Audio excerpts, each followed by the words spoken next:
Hello friends, welcome to నఫ్షిర్ kitchen. ఈరోజు మామిడికాయ ఆవకాయ అండి.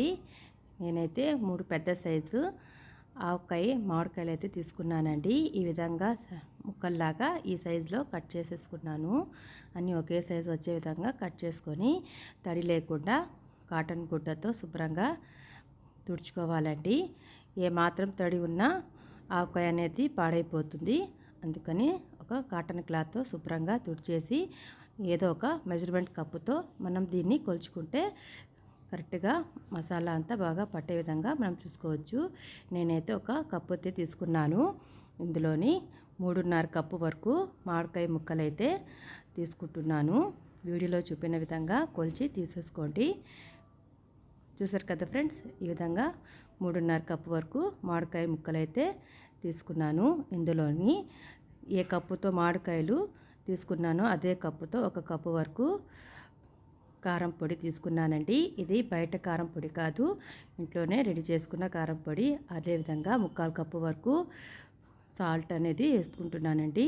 ఇది కల్లుప్పుని మిక్సీ పట్టేసి ఇందులో వేసుకోవాలండి. తర్వాత ఒకసారి బాగా కలుపుకోవాలి. కారం ఉప్పు అంతా కలిసే విధంగా ఒకసారి కలిపి పక్కన పెట్టేసుకోవాలండి. తర్వాత ఏ కప్పుతో మామిడికాయలు తీసుకున్నానో అదే కప్పులో 1/4 కప్పు వరకు వెల్లుల్లి రెమ్మలు అయితే తీసుకున్నానండి. 3 గడ్డలు ఒలుచుకొని ఈ విధంగా ఇందులో వేసుకుంటున్నాను. తర్వాత స్టవ్ వెలిగించి కడాయి పెట్టేసి 1/2 స్పూన్ వరకు మెంతులు, అలాగే 2 టేబుల్ స్పూన్ వరకు ఆవాలు తీసుకొని దోరగా మంచి సువాసన వచ్చేంత వరకు ఫ్రై చేసేసుకొని చల్లార్చుకున్న తర్వాత మిక్సీ పట్టేసి పౌడర్ లాగా మిక్సీ పట్టేయాలండి. ఫ్రెండ్స్, నా వీడియో కనుక నచ్చినట్లయితే లైక్ చేయండి, షేర్ చేయండి, అలాగే సబ్స్క్రైబ్ చేయండి. పక్కనే ఉన్న బెల్ ఐకాన్ క్లిక్ చేయండి. అప్పుడే నేను అప్లోడ్ చేసే కొత్త వీడియో నోటిఫికేషన్ ద్వారా మీరు చూడగలరు. అలాగే మిక్సీ పట్టేసిన పౌడర్ని అయితే ఇందులో వేసేసి అంతా కలిసే విధంగా ఒకసారి బాగా కలుపుకోవాలండి. కలుపుకున్న తర్వాత ఇది వేరుశనగ పప్పు నూనె అండి. అదే కప్పుతో 1 కప్పు వరకు వేరుశనగ పప్పు నూనెని తీసేసుకొని బాగా కలిపి ఒక 10 నిమిషాలు అయితే పట్టిందండి బాగా కలపడానికి. అంతా కలిసే విధంగా కలుపుకోవాలండి. చూసారు కదండి, చాలా అంటే చాలా బాగుంటుంది.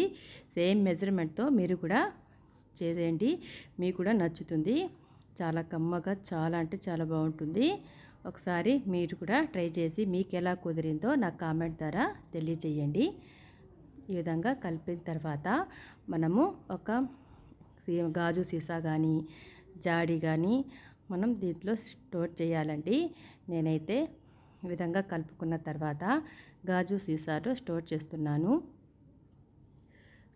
చూసారు కదా ఫ్రెండ్స్, ఈ విధంగా కలుపుకున్న తర్వాత ఒక గాజు సీసా అయితే తీసేసుకొని తడి లేకుండా శుభ్రంగా తుడిచేసి ఈ విధంగా ఇందులో వేసేయాలండి.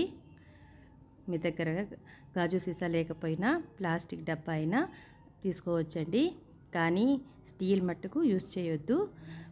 తర్వాత ఇందులో వేసేసిన తర్వాత మూత పెట్టేసి 3 డేస్ వరకు మనం దీన్ని ఏమీ కదిల్చకుండా పెట్టేయాలండి. ఇదైతే ఇలా వేసిన తర్వాత చూసారు కదా ఫ్రెండ్స్, ఈ విధంగా వేసుకుని మూత పెట్టేసి ఇదైతే రెండో రోజు అయితే మనం ఒకసారి గరిటెతో ఒకసారి కలిపేసి పెట్టేయాలండి. నూనె అయితే ఏం కనిపించట్లేదు కదా. ఇలాగా రెండో రోజు కూడా ఒకసారి కలిపేసి మూడోసారి ఒకవేళ ఉప్పు కారం ఏమైనా తక్కువ ఉంటే రెండో రోజు వేసుకోవచ్చు. ఈ విధంగా ఇదైతే 3వ రోజు అండి. చూసారు కదా ఫ్రెండ్స్, నూనె అనేది ఇలా పైకి తేలుతుంది. ఒకవేళ నూనె కనుక తక్కువ ఉంటే వేసుకోవచ్చు. ఇంతే ఫ్రెండ్స్.